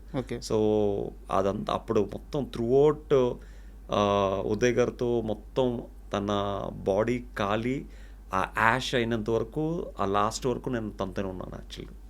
ఆ బాడీ మొత్తం కాలినంత వరకు తనతోనే ఉన్నాను. చాలామంది కొంతమంది మధ్యలోనే వెళ్ళిపోయారు, కొంతమంది బాడీ ఇలా అంటించిన వెంటనే వెళ్ళిపోయారు actually. But I'm the one. Maybe ఇద్దరు ముగ్గురు కొంతమంది ఫ్యాన్స్ ఉన్నారనమాట. మొత్తం బాడీ అంతా కాలినంత వరకు, బాడీ బూడిదైనంత వరకు నేను ఉండి చూసి అప్పుడు నేను ఇంటికి వెళ్ళడం జరిగింది. అంటే ఇంకా ఒక ఫ్రెండ్కి అంతకన్నా మనం ఎక్కువ ఏమి ఇవ్వగలం యాక్చువల్గా. అంటే మీరు చెప్తుంటే అంటే ఇండస్ట్రీలో ఒక ఫేమ్ వచ్చిన తర్వాత అంతే, ఏదన్నా ఫేమ్లో ఉంటేనే మీకు గుర్తింపు, మీకు మర్యాద, మీకు మీ గురించి మంచిగా మాట్లాడతారు. అంటే ఒక బిగ్ బాస్ నుంచి బయటకు వచ్చినప్పుడు నా గురించి, నా ఇంటర్వ్యూస్ గురించి ట్రెండింగ్లో ఉన్నాం కాబట్టి ఒక ఇంటర్వ్యూ చేస్తే ఆ ఇంటర్వ్యూ ద్వారా కొన్ని వ్యూస్ వస్తాయి, ఛానల్ రేటింగ్ పెరుగుతుంది, ట్రెండింగ్లోకి వెళ్తుంది, డబ్బులు వస్తాయి ఉద్దేశంతో ఇంటర్వ్యూ చేసేవారు. అదే పాజిటివ్గా చేసిన ఇంటర్వ్యూని వీడి పాజిటివ్నెస్ అంతా జనాలు లాగేసుకున్నారు, ఇప్పుడు వీడు నెగిటివ్ చేస్తే మళ్ళీ కొన్ని రోజులు ట్రెండింగ్లో తీసుకెళ్ళొచ్చు అని చెప్పి మళ్ళీ నెగిటివ్ చేశారు. అవును, మళ్ళీ నెగిటివ్ చేసినప్పుడు మళ్ళీ వాళ్ళకి ట్రెండింగ్లోకి వెళ్ళాయి. అప్పుడు చాలామంది ఆర్టిస్టులు 30 years పృథ్వీ గారు కూడా నా గురించి నెగిటివ్గా మాట్లాడారు. బికాస్ ట్రెండింగ్లో ఉన్న ఒక పర్సన్ని పోక్ చేస్తే heal become more trending actually. So చాలామంది నా పేరు యూజ్ చేసుకుని they came in to trending అనమాట. సో అలాగా నన్ను రైట్ లెఫ్ట్ ఆడుకున్నారు యాక్చువల్గా. బట్ ఇట్స్ ఓకే, బికాజ్ నా వల్ల వాళ్ళకి ఏదో ఒక విధంగా ఉపయోగం, మీరు అప్పటికే రాటు తెలిపోయారు. ఏదో ఒక విధంగా వాళ్ళకి ఉపయోగం పడుతుంది అని తెలిసిన తర్వాత ఇంకేమంటాం. సో ఫ్యామిలీస్ని మీడియా ముందుకు లాగారు, పిల్లలతో పాటు మీడియా ముందుకు వెళ్ళి మేమేంటో ప్రూవ్ చేసుకోవాల్సి వచ్చింది. ఇట్స్ ఓకే, ఇదంతా ఎందుకు? జస్ట్ బికాస్ ఆఫ్ ఒక మిడిల్ క్లాస్ పర్సన్. అదే మీరు రిచ్ పర్సన్ అయితే మీ జోలికి ఒక్కడు కూడా రాడు, మీ గురించి ఒక్కడు కూడా కామెంట్ పెట్టాడు. అది. అండ్ మీరు బిగ్ బాస్ నుంచి బయటకు వచ్చిన తర్వాత కొన్ని సినిమా ఆఫర్లు అయితే వచ్చినాయి మీరే హీరోగా. బట్ ఒక హీరో వాళ్ళందరితో కలిసి కూర్చొని మాట్లాడి వాళ్ళ మైండ్ సెట్ మార్చేసి మీకు సినిమా ఛాన్సులు రాకుండా కొన్నిటిని అడ్డుకున్నాడు అని చెప్పి ఒక టాక్ అయితే ఉంది. నిజమా? ఇంట్రెస్ట్ నిజమా అబద్ధం? నిజం అవ్వచ్చు. అంటే బేసిక్ ఏంటంటే ఆబ్వియస్లీ మనకు తెలిసి మనం ఏ తప్పు చేయలేదు. సో మనం ఉన్నది ప్రూవ్ చేసుకోవడానికి, జీవితంలో ఎప్పటికైనా ఏదో ఒకటి సక్సెస్ అవ్వడానికి, ఉన్న సక్సెస్ని లైఫ్ అంతా నిలబెట్టుకోవడానికి ఇండస్ట్రీకి వచ్చాం. ఇప్పుడు మన వెనకాల ఎవరు ఏం చేస్తున్నారు అన్నది మనకు తెలియనప్పుడు మనం వాళ్ళ గురించి మాట్లాడకూడదు యాక్చువల్గా. సో మేబీ చేసి ఉండొచ్చు. మీ దాకా వచ్చిందా? నా దాకా వచ్చిందంటే వచ్చిందని చెప్పాలి. But I don't take anyone's name అనమాట. Okay, but it's okay. ఇప్పుడు మనకి రాత ఉన్నప్పుడు ఎవరైనా అడ్డుకున్నా మన రాతను ఎవరు మార్చలేరు. సో ఇక్కడ అంటే ఈ క్వశ్చన్ ఎందుకు అడిగానంటే నాకు తెలియంది ఒకటి మిమ్మల్ని అడుగుతున్నాను సార్. మోడలింగ్ అంటే అక్కడ బిహేవియర్ కానీ థాట్ ప్రాసెస్ కానీ ఇవి కూడా నేర్పిస్తారా? అంటే ఒక సిచ్యువేషన్ మనం ఎలా హ్యాండిల్ చేయాలి? ఆబ్వియస్లీ బాడీ లాంగ్వేజ్ ఉంటుంది, సెల్ఫ్ కాన్ఫిడెన్స్ ఎలా బిల్డ్ చేసుకోవాలన్నీ ఉంటాయి అన్నమాట. సో అవే మిమ్మల్ని రాటు తెలిసింది. ఎందుకంటే ఇప్పుడు మీరు ఉదయ్ కిరణ్ గారి విషయంలో ఏవైతే చెప్పారో అవన్నీ కూడా మీరు లైఫ్లో మీరు కూడా చూశారు. ఆ క్రేజ్ చూశారు, డౌన్ఫాల్ చూశారు, బట్ మళ్ళీ రేజ్ అవుతున్నారు. సో ఇక్కడెక్కడా కూడా మీరు ఎక్కడ చెల్లించలేదు, ఎక్కడా కూడా మీరు సెకండ్ థాట్ తీసుకోలేదు. సో ఎక్కడ ఎదగాలో అక్కడ ఎదుగుతూ పోయారు, ఎక్కడ కష్టపడాలో అక్కడ కష్టపడుతూ వచ్చారు. సో ఉదయ్ కిరణ్ గారు తీసుకునే ఆ డిసిషన్ తీసుకునేదానికి మీరు తీసుకోకపోవడానికి రెండింటి మధ్య వ్యత్యాసం అంటే ఆ మైండ్ సెట్లో ఉన్న మార్పు ఏంటి? ఇప్పుడు యాజ్ ఎ పర్సన్ మీరు చెప్తే నమ్మరు, కానీ ఫేమ్ ఉన్నప్పుడు యూజువల్గా కొంతమంది చాలా పనులు వదిలేసుకుంటారు యాక్చువల్గా. సార్ మా వైఫ్ ఎప్పుడు నాతో ఫైట్ చేస్తూ ఉంటుంది, ఆ కాస్టింగ్ జోలికి వెళ్ళొద్దు, కాస్టింగ్ నాపేయండి, ఆ కాస్టింగ్ అనేదాన్ని నేను తట్టుకోలేను, okay stop that. As a యాక్టర్గా మీరు ఆల్రెడీ చాలా అచీవ్ చేశారు, యాజ్ అ మోడల్గా అచీవ్ చేశారు, యాజ్ అ సక్సెస్ఫుల్ పర్సన్గా చాలా అచీవ్ చేశారు. అంటే నాకేంటంటే ఒక జాబ్ ఎవరన్నా ఒక యాడ్ ఫిల్మ్ ఉంది ఎవరు ఉంటే చెప్పండి అన్నప్పుడు నేను ఎవరు కష్టపడుతున్న వాళ్ళకి ఏదో ఒక విధంగా హెల్ప్ చేయాలి. దానివల్ల మనకు డబ్బులు రాకపోయినా పర్లేదు, at least they make some money, at least they make some fame, at least మనల్ని నమ్ముకోకపోయినా వాళ్ళు ఎంతో కొంత కష్టపడి ఈ పొజిషన్కి వచ్చారు. సో మనకు వచ్చిన ఆపర్చునిటీని మిస్ చేయకుండా వాళ్ళకి హెల్ప్ చేస్తే అట్లీస్ట్ వాళ్ళు హ్యాపీగా ఫీల్ అవుతారు అని ఒక నమ్మకంతోనే చాలాసార్లు చాలామందికి హెల్ప్ చేయడం జరిగింది. ఇప్పుడున్న చాలామంది పెద్ద పెద్ద హీరోస్ కూడా నేను తెలిసి తెలియకుండానే ఇప్పుడు ఎవరన్నా యాడ్ ఫిల్మ్కి లేకపోతే ఎవరన్నా షోకి హోస్ట్గా అడిగితే నేను ఒక పేరుని సజెస్ట్ చేసిన షోలు వాళ్ళు ఆ షోతోనే చాలా టాప్ లెవెల్కి, అవును, అంటే చాలామంది టాప్ లెవెల్కి వెళ్ళిన వ్యక్తులు కూడా చాలామంది ఉన్నారు. ఇన్ఫ్యాక్ట్ జబర్దస్త్కి ఒకప్పుడు అనసూయ గారు యాంకరింగ్ చేసేవారు. ఎప్పుడైతే జబర్దస్త్కి అనసూయ గారు యాంకరింగ్ మానేశారో ఆ షోకి ఏడుకొండలని ఒక మేనేజర్ ఉండేవాడు. హీ కాల్డ్ మీ, ఎవరన్నా యాంకర్ ఉంటే సజెస్ట్ చేయండి అని. ఐ సజెస్టెడ్ వైజాగ్ నుంచి వచ్చిన నా ఫ్రెండ్ రష్మిన్ అనమాట. సో ఆ తర్వాత నెంబర్ ఇస్తే తను ఆవిడికి ఫోన్ చేయడం జరిగింది. సో తను ఆడిషన్ చేశారు, తను సెలెక్ట్ అయింది. She became a Jabardasth anchor. కనీసం నేను తనకి నెంబర్ ఇచ్చిన విషయం కూడా తనకి తెలియదు. యాక్చువల్గా నేను ఎప్పుడు చెప్పుకోలేదు. అవునా? నేను ఎప్పుడు చెప్పుకోలేదు. మేబీ తనేమనుకుంటుంది, నాకు మేనేజర్ ఫోన్ చేశాడు, నాకు ఆడిషన్ పిలిచాడు, ఆడిషన్లో ప్రూవ్ చేసుకున్నాను, నాకు జబర్దస్త్ షో వచ్చింది. కానీ ఆ నెంబర్ ఇచ్చిన ఏ వ్యక్తి ఎవరని తనకి అడగాల్సిన అవసరం లేదు, తిరిగి కూడా చెప్పాల్సిన అవసరం లేదు. ఎందుకంటే he wants to take that credit. నేనే మీకు ఫోన్ చేశానని. So he want reveal my name. So obviously మనకు అవసరం కూడా లేదు, నేనే వెళ్ళి చెప్పాను అని. అలాగే చాలామందికి చాలా రకాలుగా హెల్ప్ చేశాను నా పేరు చెప్పుకోకుండానే. సో ఇక్కడ దొరికారు మీరు, అంటే చెప్పాల్సి వచ్చింది కాబట్టి ఐ టోల్డ్ యూ. అడుగుతున్నాను అంటే ఎందుకు కౌశల్కి ఛాన్సులు రావట్లేదు అంటే, కోరుకున్న ఛాన్సులు ఇండస్ట్రీ అంటే ఇక్కడ దొరికారు మీరు. మంచి చేసినప్పుడు చెప్పుకోవడానికి ఏం సార్, ఇండస్ట్రీలో చేయను మంచిని కూడా చేసామని చెప్పుకునే మనుషులు అంటే ఇప్పుడు నేను చేశానంటే మీరు చేశారా అన్న క్వశ్చన్ మార్క్ నాకు వద్దు. యాక్చువల్గా నేను చేసినా చేయకపోయినా మీకు నా వల్ల మంచి జరిగింది, మీ లైఫ్ సెటిల్ అయింది, that's enough for me.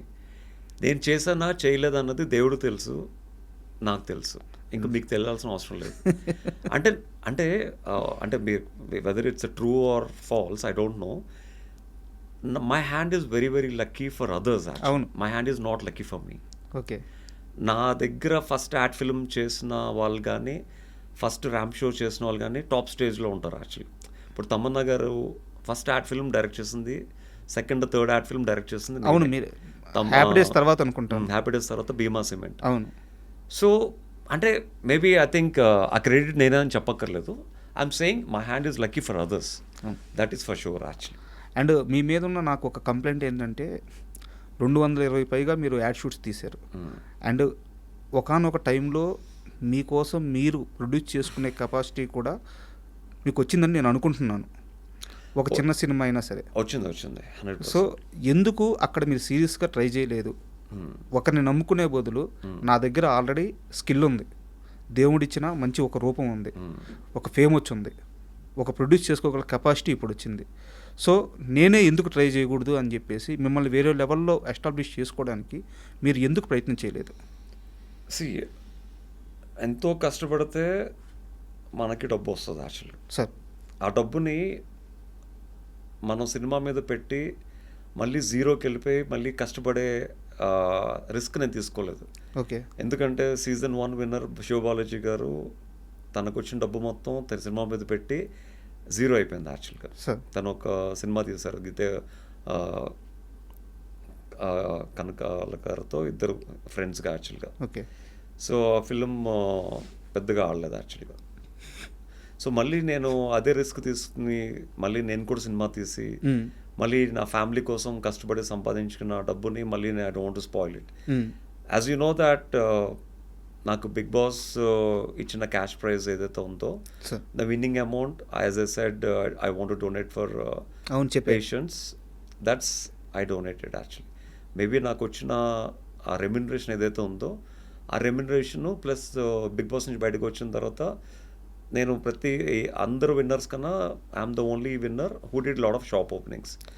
I got a good అంటే ఒక షాప్ ఓపెనింగ్స్ బాగా డబ్బులు వచ్చేవి అనమాట ఆ టైంలో ఉన్న క్రేజ్కి. సో కేరళంవే చాలా ఓపెన్ చేస్తాను, ఒక 6 to 7. సో ఒక 7 to 8 యాడ్ ఫిల్మ్స్కి యాజ్ అ బ్రాండ్ అంబాసిడర్గా చేశాను. సో ఆ డబ్బులన్నీ తీసుకుని వెళ్ళి ఫ్యామిలీ నన్ను నమ్ముకున్న వచ్చిన నా వైఫ్కు నాకు పుట్టిన నా పిల్లలకి obviously they need that money actually. So obviously cinema తీసి ఆ డబ్బులు పోగొట్టుకుని మళ్ళీ నేను ఫస్ట్ నుంచి మళ్ళీ కష్టపడే టైము లేదు, ఆ సాహసం కూడా మళ్ళీ చేయలేం. So I kept that money on my kids అనమాట. అంటే వాళ్ళకి లైఫ్లో కావాల్సిన ఒక మంచి ఇల్లు, వాళ్ళకి కావాల్సిన ఒక కారు, అంటే నాలా కష్టం పడకూడదని వాళ్ళకి ఒక మంచి హెల్ప్ఫుల్ అయ్యే విధంగా ఐఎమ్ లీడింగ్ దర్ లైఫ్ అనమాట. ఈ విషయంలో నీలిమా గారి థాట్ ప్రాసెస్ ఎలా ఉంటుంది? వారు లేదు మనం ముందుకు వెళ్ళాలి అంటారా, మీరు చెప్పింది కరెక్ట్ అంటారా? ముందుకు వెళ్ళాలి అంటే ఐ మీన్ అంటే మనం ఇన్వెస్ట్ చేద్దాం, నీ మీద నువ్వు ఇన్వెస్ట్ చేసుకో, సో ప్రాబ్లం అన్ని తర్వాత సంగతి. దానికి అసలు సినిమా ఇండస్ట్రీ మీద నమ్మకం లేదు, 100% అసలు జీరో అనమాట. ఓకే, అంటే మీరు ఎంత ఇన్వెస్ట్ చేసుకున్నా మీ మీద అది బూడిదలో పోసిన పన్నీర్ లాగే. Okay, but you want even get one rupee also. She knows that actually. ఎందుకంటే ఒక సినిమాని రిలీజ్ చేయాలంటే దానికి ఎంత డబ్బులు పెట్టినా సరిపోతుంది యాక్చువల్గా. సార్ సో మనం ఎన్ని కోట్లు పెట్టినా ఒక సినిమాని రిలీజ్ చేస్తున్న సినిమాని ప్రమోట్ చేసుకోవడానికి, ఆ ప్రమోట్ చేయడానికి 10 మంది హీరోల్ని పిలవడానికి, so we're not capable for that. So obviously better దేవుడు ఒక విధంగా డబ్బులు ఇచ్చాడు, ప్రజలు ఒక విధంగా విజయాన్ని ఇచ్చారు, ఆ విజయాన్ని కాపాడుకుంటూ just settle your life and again back to old life అనమాట. అంటే నేను యూజువల్గా ఒక యాడ్ ఫిల్మ్ చేస్తే ఫేమ్ వచ్చిన తర్వాత, ఫేమ్ రాకముందు ధైర్యంగా చేసేవాడిని, ఫేమ్ వచ్చిన తర్వాత మాస్కులు పెట్టుకుని క్యాప్ పెట్టుకుని చేయాల్సి వస్తుంది. But behind the mask and behind the cap there is a lot of hard work actually. So నేను ఏంటంటే యాజ్ అన్ సెలబ్రిటీకి వెళ్ళినప్పుడు I go like this. But ఒక యాడ్ ఫిల్మ్ డైరెక్టర్గా, లేకపోతే ఒక ఈవెంట్ మేనేజర్గా, లేకపోతే ఒక ఫ్యాషన్ కొరియోగ్రాఫర్గా వెళ్ళినప్పుడు I don't even show my face, I only show my hard work అంతే. సార్ ఇప్పుడు మోడలింగ్లో తెలుగులో మీరు ఎంత అచీవ్ చేశారో ఈ 2 తెలుగు రాష్ట్రాల్లో, ఈవెన్ ముంబై కానీ యూఎస్ కానీ ప్రతి దగ్గర కూడా మోడలింగ్ రంగంలో మీ వర్క్ నడుస్తూనే ఉంటుంది. సో మీరు ఎంత అచీవ్ చేశారో అందరికీ తెలుసు. సో ఒక జనరేషన్ ఇప్పుడుండే జనరేషన్లో పిల్లలు మోడలింగ్లోకి రావాలంటే సో మీరు ఏం సలహాలు ఇస్తారు? సో మోడలింగ్ ఆ రంగంలో దాంట్లో ఉండే డెవలప్మెంట్ ఎలా ఉంటుంది, వాళ్ళ కెరీర్ ఎలా ఉంటుంది, సో ఏ సలహా ఇస్తారు మీరు? At the age of 15 years నుంచి మోడలింగ్ చేస్తున్నాను కాబట్టి it's been long way journey for me. Okay. So నేను చాలామందికి చెప్పేది ఏంటంటే, మోడలింగ్ నమ్ముకొని మీ చదువుని, మీ ఉద్యోగాల్ని వదులుకోవద్దు. మోడలింగ్ అనేది జస్ట్ ఎ హాబీ.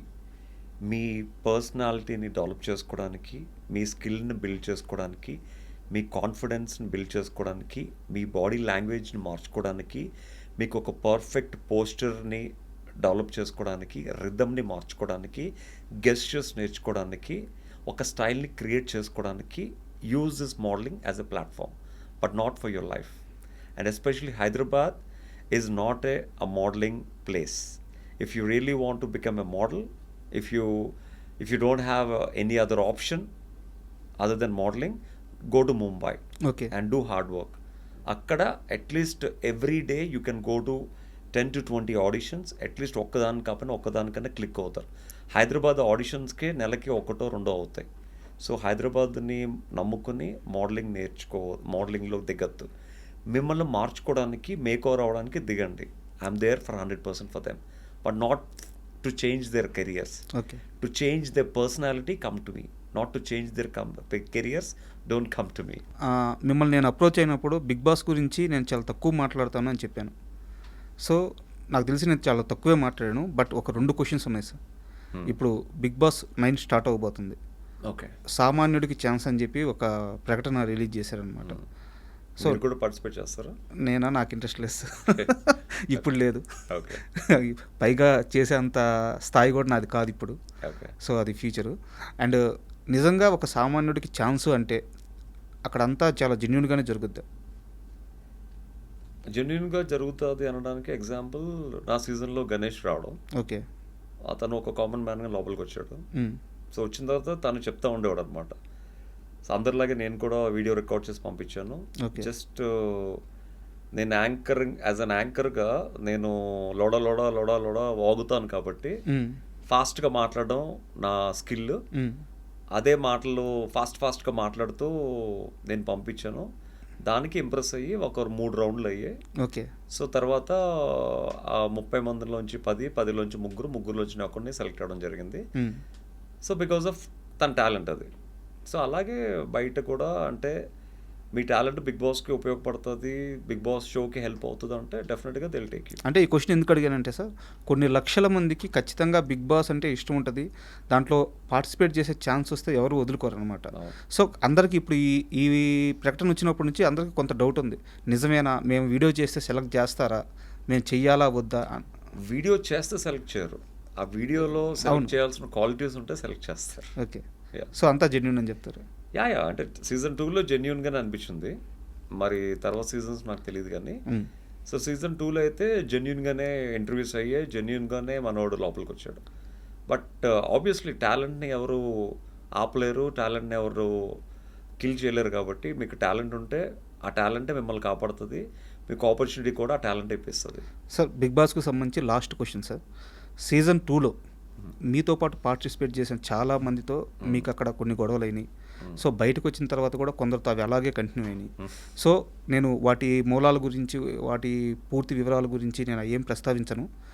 ఇప్పుడు ఈరోజు నా ముందున్న కౌశల్ మనసులో వీళ్ళందరితో నేను గొడవపడ్డాను, వీళ్ళల్లో ఒక్క వ్యక్తిని నేను ఇంకొంచెం మంచిగా ఉంటే బాగుండేది, అతనితో ఇప్పుడు మాట్లాడాలనిపిస్తుంది, ఆమెతో ఇప్పుడు మాట్లాడాలనిపిస్తుంది, ఆ గొడవలన్నీ మర్చిపోయి ఆ ఒక్క వ్యక్తిని అయితే మిస్ అవుతున్నాను అని వాళ్ళందరిలో ఒక వ్యక్తి పేరు చెప్పమంటే ఎవరైనా ఉన్నారా లేరా? ఉన్నారు. ఎవరు సార్? నాని గారు. అవును, నాని గారికి మీకు మీ fans actually I want to tell one thing seriously అండి. Nani garu is a very very genuine, very lovable person. నాకు ప్రతి శనివారం నాని గారు మా ముందుకు వచ్చినప్పుడు నేను ఎప్పుడు నాని గారిలో ఉదయ్ గారిని చూసేవాడిని. ఓకే, ఇన్ఫ్యాక్ట్ నేను డైరెక్ట్గా చెప్పాను కూడా, మీరు మా ఫ్రెండ్ ఉదయ్ కిరణ్లా ఉంటారండి, so you look same exactly, so can I make friend, can I be a friend with you అని. అది టెలికాస్ట్ అవ్వలేదు, బట్ నేను జెన్యున్గా అడిగాను. అరే కౌశల్ మళ్ళీ భలే వాడివే, లెట్స్ బీ ఎ ఫ్రెండ్స్ అన్నారు అతను. ఓకే, బట్ యాజ్ దిస్ ఇంటర్వ్యూలో నాని గారు చూస్తారో లేదో తెలియదు కానీ జస్ట్ బికాస్ ఆఫ్ ఆ ట్రోలింగ్ ఏదైతే అంటే ఎవరైతే నన్ను అభిమానించేవారో, నాని గారు తనిష్ని, తేజస్విని సపోర్ట్ చేస్తున్నారని ఒక ఉద్దేశంతో నాని గారిని చాలామంది ట్రోల్ చేశారు, విచ్ ఈస్ వెరీ రాంగ్, చాలా తప్పు. యాక్చువల్గా తను హోస్ట్గా తన బాధ్యతను తను నిర్వర్తించారు యాక్చువల్గా. బట్ నిజంగా చెప్పాలంటే తను ఒక్క సైడ్ తీసుకుని ఎవరి గురించి మాట్లాడలేదు, మాట్లాడారు అనుకుని చాలామంది ట్రోల్ చేశారు. బయటకు వచ్చిన తర్వాత నాని గారు తలుచుకుంటే as a producer he can give me lot of films. నేను నాని గారి season winner, I'm Nani winner. So తలుచుకుంటే నాకు డెఫినెట్గా అతని సినిమాలో డెఫినెట్గా మంచి క్యారెక్టర్స్ ఇచ్చేవారు, అతను తలుచుకుంటే చిటికలో పని అది. బట్ నా ఫ్యాన్స్ మేబీ వాళ్ళెవరు కూడా నాకు తెలియదు, నేను లోపల ఉన్నప్పుడు కౌశల్ ఆర్మీ అని కొంతమంది చేసిన ట్రోలింగు, కొంతమంది చేసిన వీడియోసు, ఆ కొంతమంది తిట్టిన తిట్లు, నేను తిట్టానని నేను తిట్టానని అనుకున్నారేమో నాకు తెలీదు. అంటే బట్ వాళ్ళ బయట విన్న వాటికి లోపల నాకు ఎటువంటి సంబంధం లేదు. మేబీ తనకి బయట జరిగిన వాటికి అతను రియల్గా హర్ట్ అయ్యి మేబీ బిగ్ బాస్ తర్వాత అసలు బిగ్ బాస్ గురించి ప్రస్తావన కానీ, బిగ్ బాస్ కంటెస్టెంట్స్ని కలవడం కానీ ఎప్పుడు చేయలేదు యాక్చువల్గా.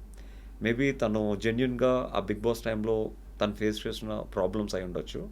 బట్ సిన్సియర్గా యాజ్ ఐ డ్రీమ్ సాక్షిగా చెప్తున్నాను, నాని గారు అంటే నాకు ప్రత్యేకమైన అభిమానం, ప్రత్యేకమైన గౌరవం, ప్రేమ అన్నీ ఉన్నాయి. బిగ్ బాస్ నుంచి బయటకు వచ్చిన తర్వాత నాని గారిని కలవడానికి చాలా ట్రై చేశాను, బట్ తను ఎప్పుడూ షూటింగ్లో బిజీ ఉండి అవ్వలేదు. కానీ బట్ యాక్చువల్గా నాని గారిని కలిసినప్పుడు కూడా ఇదే చెప్తాను యాక్చువల్గా, అంటే బయట జరిగిన వాటికి లోపల నాకు లింక్ పెట్టద్దు అని. Okay, yeah. అండ్ ఫైనల్గా సార్, కన్నప్ప ఒక పెద్ద సక్సెస్, అండ్ దాంట్లో మీకు ఒక మంచి రోలు. సో దాంట్లో మీరు మీ యాక్టింగ్ కానీ మీ స్క్రీన్ ప్రెజెన్స్ కానీ అద్భుతంగా ఉంది. సో కౌశల్ ఏ క్యారెక్టర్ అయినా చేయడానికి రెడీగా ఉన్నాడు, చేయగలడు, సో అని చెప్పి ఒక కాల్ అయితే ఇండస్ట్రీలోకి వెళ్ళింది. సో మీ ఫ్యూచర్ ఎలా ప్లాన్ చేసుకుంటున్నారు సార్? నాకు మోడలింగ్ గురించి చెప్పొద్దు, అంటే మోడలింగ్లో మీరు కొత్తగా సాధించి ఇంకా పెద్దగా వెళ్ళేది అన్నీ ఆల్రెడీ అచీవ్ చేసేసారు మోడలింగ్లో. నాకు కౌశల్ని, అంటే ఇది నా ఇంటర్వ్యూ కాబట్టి నా వ్యక్తిగత క్వశ్చన్ అడుగుతున్నాను. నాకు కౌశల్కి రావాల్సిన అన్ని ఛాన్సులు కానీ, కౌశల్ ఉండాల్సిన స్థాయిలో కానీ ఇండస్ట్రీలో ఇప్పుడు లేడు అనేది నా వ్యక్తిగత అభిప్రాయం. సో ఈ ఈ క్రైటీరియాలో మీ ప్లానింగ్స్ ఎలా ఉన్నాయి? ఫస్ట్ థింగ్ ఏంటంటే, ఒక మనిషికి అచీవ్ చేసుకోవడానికి, ప్రూవ్ చేసుకోవడానికి కావాల్సింది ఒకే ఒక్క అవకాశం. సార్ అవకాశం అనేది ఆ పర్సన్కి వస్తే తన జీవితంలో ఉన్న ఆ బాధని, ఆ కసిని ఒక్కసారి ప్రూవ్ చేసుకుని he will show the best. అలా చాలామంది యాక్టర్స్ ప్రూవ్ చేసుకున్నారు ఒక్క ఆపర్చునిటీతో. As you know that Bigg Boss అనేది ఒక ఆపర్చునిటీతో అవును. ఎన్ని రోజులు ఉన్న ఆ కష్టాన్ని ఎలివేట్ చేసుకోవడానికి ఈజీ వే దొరికింది కాబట్టి ఐ ప్రూవ్డ్ మై బెస్ట్. అలాగే సినిమాల్లో కూడా ఏ అవకాశం వచ్చినా దట్ ఒక్క అవకాశం will change my life. Okay. అది ఎవరి ద్వారా అవకాశం వస్తుంది, ఏ డైరెక్టర్ ద్వారా అవకాశం వస్తుంది, ఎలాంటి క్యారెక్టర్ వస్తుంది, ఎలాంటి టైంలో వస్తుందో నాకు తెలియదు, కానీ that one opportunity will change my life and I'm ready for any opportunity, any kind of role, any performance role. Okay. ఎందుకంటే ఎట్ ద ఏజ్ ఆఫ్ 4 నుంచి ఐఎమ్ ఇన్ టు థియేటర్స్ కాబట్టి చైల్డ్ ఆర్టిస్ట్గా ఎన్నో నాటికలు వేశాను, ఎన్నోసార్లు బెస్ట్ యాక్టర్ అవార్డు వచ్చింది, national best actor కూడా అవార్డు వచ్చింది. 3 తరాలు మా తాతయ్య గారు ఇండస్ట్రీకి వద్దాం అనుకున్నారు, అవ్వలేదు. మా ఫాదర్ వద్దాం అనుకున్నారు, చేశారు, కష్టపడ్డారు, మంచి ఆపర్చునిటీ లేక రిటైర్ అయిపోయారు. Now it's my time. అంటే నేనేదో స్టైలిష్గా ఉన్నానో లేకపోతే యాటిట్యూడ్ అనో దయచేసి అనుకోవద్దు. I'm very very ground to earth. నేను చాలా పేషెన్స్తో ఉంటాను, చాలా లో లెవెల్ నుంచి వచ్చాను. ఎలాంటి క్యారెక్టర్ అయినా నేను న్యాయం 100% చేస్తాను. నా లుక్స్ని, నా ఫేస్ని, నా పర్సనాలిటీతో జడ్జ్ చేయొద్దు. మీ క్యారెక్టర్ని మాత్రం దృష్టిలో పెట్టుకుని ఆ క్యారెక్టర్ ఇవ్వండి. 100% జస్టిస్ చేయకపోతే ఇమీడియట్గా first day you can make me get out actually. Sir and ఫైనల్గా సార్, నేను మిమ్మల్ని అప్రోచ్ అవ్వడానికి కారణం ఏంటంటే, సో మీరు లైఫ్లో ఎక్కడెక్కడ సాధించాలో అక్కడక్కడ సాధించేశారు. ఫ్యామిలీ కోసం ఏం చేయాలో చేసేసారు. అది మా ఆవిడ నడుగు తెలుసు. అంటే మాకు తెలుస్తుంది కదా సార్. సో మీకు ఎవరెవరిని కంఫర్ట్ పొజిషన్లో పెట్టాలో పెట్టేశారు. మీ డ్రీమ్ కోసం ప్రయత్నం చేస్తున్నారు. సో మీ మైండ్ సెట్ చాలా కరెక్ట్గా ఉంది. సో ఇంత కరెక్ట్ మైండ్ సెట్ ఉన్న మనిషి ఇండస్ట్రీలో వచ్చే వాళ్ళకి, ఇక్కడ ఇండస్ట్రీలో ఉండడానికి ఎలాంటి ఆలోచన విధానం ఉండాలో తెలియజేస్తాడు కాబట్టి మిమ్మల్ని నేను పిలిచాను. అండ్ నెక్స్ట్ రాబోయే కాలంలో మీరు కోరుకుంటున్న ఆ అవకాశాలు మీకు కంపల్సరీగా వస్తాయి. సో మీరు అచీవ్ చేస్తారు. ఆ తర్వాత రోజున ఎప్పుడైతే మీరు ఆ స్థాయికి వచ్చి సక్సెస్ఫుల్గా హ్యాపీగా ఉంటారో ఆ రోజున మన ఇద్దరం మళ్ళీ ఇలాగే కూర్చొని ఒక మంచి ఇంటర్వ్యూ చేద్దాం. And thank you sir. Thank you for this wonderful interview. Thank you so much.